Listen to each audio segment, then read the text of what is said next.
Welcome to the Cosmetic Podcast. This podcast amplifies the topics you want to hear about. Cosmetic means being a person or thing that gives rise to a phenomenon that is dynamic or energizing. Globally minded and locally focused. I'm Rodrigo Ross. I'm Keith Benson. So today our topic is allow me to reintroduce myself, right? So now you're not talking about the old school hip hop song, right? Do not bring that song up because no, that is not what we are talking about. Okay. I'm just checking. Yeah, thanks. No, we are talking about because of the devastating unemployment numbers, many folks are finding themselves in a situation where they have to kind of reinvent themselves and come out in a different way so that they can get back into the job market.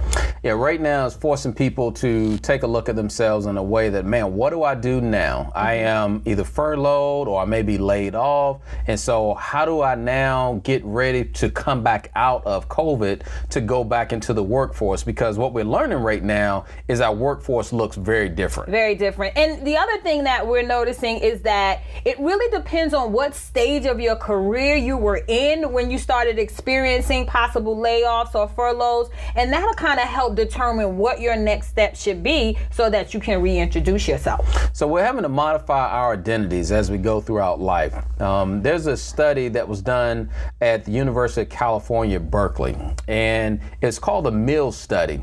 And what they did was they followed some 120 women over a period of 50 years, examining the personality traits, social influence, and personal development, and proving in the process that it's never too late to reinvent yourself. I love that. They said even at age 60 that you can do that. I love it. So, I was reading this article and it was in Forbes, right? And it was talking about really taking a hard look at where you are to determine what your next steps may be. So do you know that it is seen that people who are in their 40s are in the branding phase of their careers, and their next step, their next evolution should be with that topic in mind? Well, that kind of makes sense because it's probably in your 40s you are peaking at some place that you, in our world, that may be the executive director level, or that may be the vice president level. Mm-hmm. And you're really working to be known for something, right? Like your name is synonymous with something. Like you're really out there making sure that people understand, when it comes to excellence in fill in the blank, people start to think about you. And so when you're looking to make your next move, you're not always trying to make this complete shift, right? Like you're just starting to, get some momentum and being known in the things that you do, and to make a complete shift feels a little for you. Yeah. So Robert Stephen Kaplan, he's the author of What You're Really Meant to Do, says before you can reinvent yourself, you have to know who you are currently. And so people who understand their strengths and their weaknesses and their passion and their own story, I think that part is really critical right there. Understanding your own story. Now, what are you passionate about? And so when you talk about hitting that 40, you're talking about midlife crisis and all that, it's like, oh, what have I done? Or I don't have too much time. It's that time that's like you can really look deeper down in yourself to see what it is that you truly want to do in life. And that kind of experience or that thought pattern, according to Economic Times, really peaks in your 50s. It is called the age of meaning. I cannot relate. Okay. I can't relate to any of the stuff going on in your 50s or in your 40s or in your 30s because I'm still currently 29 and we're moving on. Don't even I won't touch that. Thank you. I won't touch that at all. So 50s are the age of meaning, right? And so if you're finding yourselves displaced right now in your 50s, when you're looking at reinventing yourself, you're looking at it through the lens of, I want to do something that is meaningful to me. I want to do something that really I think is going to be the last part of my legacy. I'm not quite at the end of the road. And I may be looking at it differently because I may not have the same responsibilities in terms of, liabilities and cash flow and responsibilities. So I'm really looking to do something meaningful with my life. And so researchers show that you got to have that intrinsic motivation, right? Yeah. So internally is that how are you motivated to move on? Because, when you get to a certain point, and I would imagine what a lot of people are experiencing right now is that there's probably some shock that is there. Absolutely. They've received that notice that I've been furloughed, I've been laid off. Is that now what? Yeah. But those who are motivated internally, they can be able to move forward. Because people say that it is millionaires that are made during a time like this. During times like this, I would agree. I would agree with that, and that I think you're absolutely correct. I think that is something that crosses all ages. You know, that feeling, that shock, that anxiousness, no matter what your particular situation is.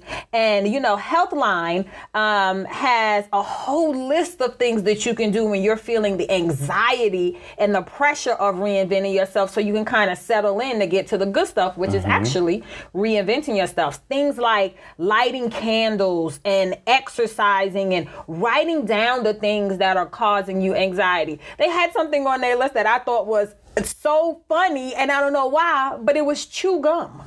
They said chewing gum. And what does that do? Is a stress reliever, and it triggers something in your brain, and it promotes good blood flow to the brain. And so when you're feeling stressed and when you're feeling anxious, they say to chew gum. Chew gum. Yeah, like blow bubbles too. Okay, well, I mean, if you do get a good piece of bubble gum, you get a good bubble, yeah, it will definitely change your outlook. But you have to have good bubble gum, because you know bubble gum fades out, you know, really fast. Or then it gets hard, or it stick to your face. Yeah, all that. Yeah, but it's not a bubble gum podcast, so we gotta move on. Some of the other things, of course, they said was laugh. Right? Yes. Learn to say no. Like, this is not the time for you to just take on stuff and add to your stress levels. Learn to say no. And avoid procrastination, which, you know, it may feel like you have nothing but time in front of you because your current reality is somewhat disruptive. But, you know, one of the best ways for you to kind of get through this anxiousness and get to your next grader is to avoid procrastination. And so when you're talking about reinventing yourself, though, you got to really know, do you want to change? Because well, I might want to. Right. I think. I don't know if I can, though. It's a hard question. Yeah, that is a very hard question. But, you know, not only do we overestimate ourselves and our ability sometimes to achieve change, we underestimate the effort it requires and the toll it takes, right? Yeah. So I've been watching The Last Dance with Michael Jordan. And, you know, a lot of people call Michael Jordan a jerk. They said he wasn't a good teammate, and they didn't like him. And then I heard him say a statement that I'm paraphrasing a little bit, is that, you know, but people like the end result of what happened. Wow. And people, they took a look at the work, the effort that he put in. Yeah. Even when he became a baseball player, while some will say that he wasn't that good, he batted over 200 during that time right then. Is that good? That is decent. Okay. That is decent. That's decent. Okay. And the reason that he was able to do that, because of all the work. So this man was the best in the world in basketball, went down to the AA league and worked and worked and worked in order to achieve his outcome, which he did, which was to play baseball. Wow. Wow. You know, this reinvention thing, I would agree. You know, it sounds good, and it sounds like, hey, this is my chance. I always wanted to be a baker, right? And if you find yourself in this transition period, now you just figure, okay, I'm going to open up a bakery. But do I want to get up early in the morning? Do I want to commit to that kind of work? Do I want to do what's necessary to kind of get my name out there and break into this whole different field? You absolutely have to be real with yourself and be true when you're assessing, do I really want to change? Because there's these, you know, the reality of the learning process. I mean, when you're talking about doing something new or something that maybe you've liked to do it and you do it on the side, but still there's a whole learning process that you have to go through in order to make your passion become what you regularly do. And you got to be realistic. Like, if I want to learn how to cook, like, so this... You can't cook? So I officially became the worst cook in my house. Wow. My son on Mother's Day, he cooked these pancakes that were so pretty. Wow. I mean, they were gorgeous. Good job. And they were from scratch. It wasn't like it wasn't even pancake mix. And then my daughter, she cooked the bacon. You know, I know that sounds simple, but the bacon was just so pretty. And so, you know. Did you pour the orange juice? Well, no, okay. So yeah, what else do we have to do?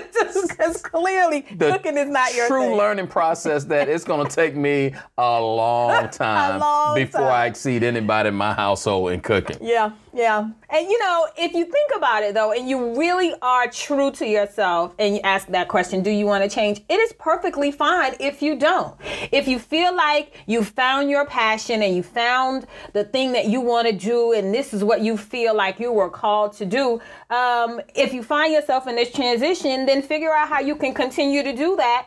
And just find the next iteration of it. You don't have to completely about face and do something different. No, but you will have to change some behaviors. Yeah. And so one may be, maybe you get up at 6:30 right now. Mm-hmm. Well, you might have to get up at 5 o'clock now in order to begin to put together what you want to do to reinvent yourself. Yeah. You're going to have to change some habits. You're going to have to prioritize some different tasks that you have going on in your life right now. And surely, if nothing else, just the mechanics of your day will change. I mean, because you won't be going to the same workplace. You won't be driving the same route. You won't be interfacing with the same people. So definitely in that aspect, you are in for some changes. And you have to, doing this, so you're talking about different people, like attach yourself to the right people. So what's a right people? I think the right person is that person who is doing the work that you want to do.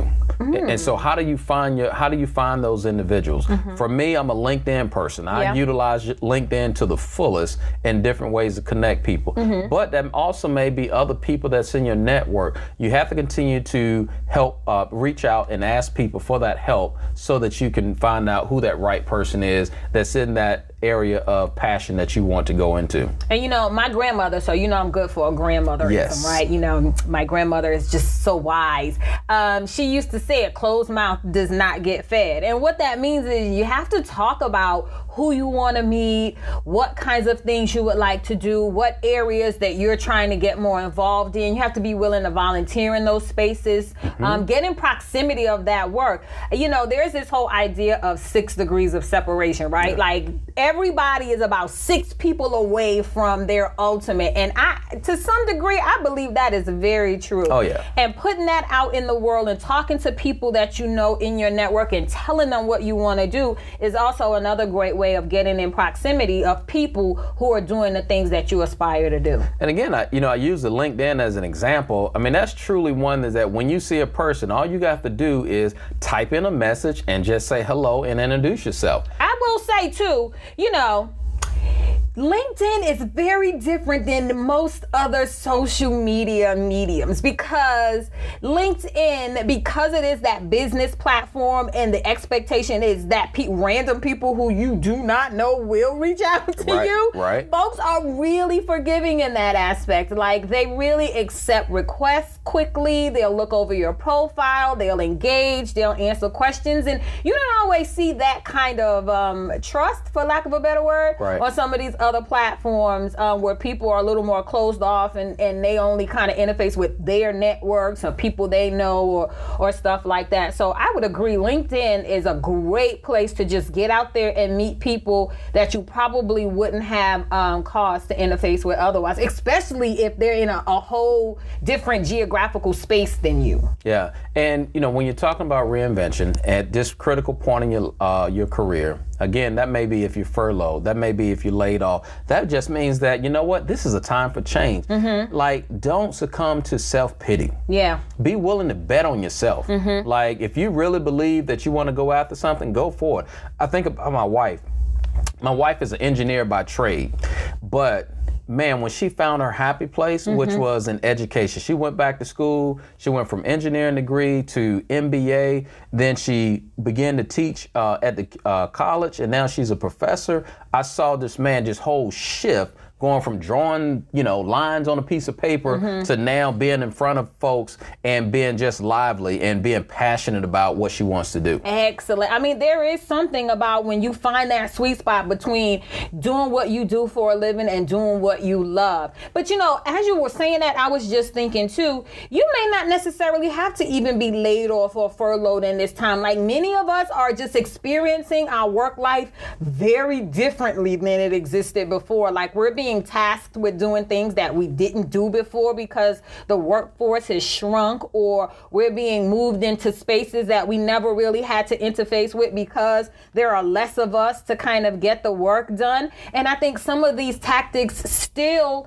are relevant. Like, don't be mad. Don't be pitiful. Like, I didn't used to do this. Like, this really is a time for you to reinvent yourself and allow people in the space that you may have worked with for years to see you in a new light and see you doing different things. And, you know, sometimes you always feel like people have the capacity to do other things and that it's possible. But until you actually see them doing it, you don't really have that light bulb moment like, oh, they would be great at that. You know, prior to all of this, I was on, I don't know, a bunch of Zoom calls and different type of virtual calls, but I had never led one. And so coming out of this, you know, our workforce said that we couldn't use Zoom. And so I was like, oh man, that was the one I kind of sort of knew about. Yeah. Then they said you had to learn Teams. And so I told myself, I vowed that I'm going to learn how to do Teams. And so I started, with your help, started 17. Right. Which is this micro learning leadership series that we engaged our staff in. And so now that's, you know, we've did that pilot there. That's, you know, excited now. It's like I can run it. I can run Teams now. You know, I'm learning on this thing right now. And the thing is, that whole concept, right? Like this really snackable, professional developed 17 minutes. We're going to give you some good stuff. You take with it. You do what you want. You use it in your current reality. This is how you can, you know, do the work that you're doing more efficiently or develop yourself for the next thing. But if we weren't in this current situation, I don't know if we would have thought about 17, right? Like we would have just said, okay, maybe we'll do a 4-hour training one day or something, but it just really forced us to think about things differently. Well, I want to hear what our listeners have to say. And we have a way that you can engage with us. If you could go to ymcadallas.org/cosnetic. And if you respond to us, you can do it verbally or you can do it by email. Go to that platform right there. It'll tell you where which way you can do that. And then we will send you a Cosnetic t-shirt. And looking forward to hearing about all of the different ways you guys are out there reinventing yourself or loving what you do or embracing the moment. Thank you for listening to Cosnetic, where our conversations are global, globally minded and locally focused. Check us out at ymcadallas.org/Cosnetic. Oh, and as always, stay dynamic, stay energized, stay Cosnetic.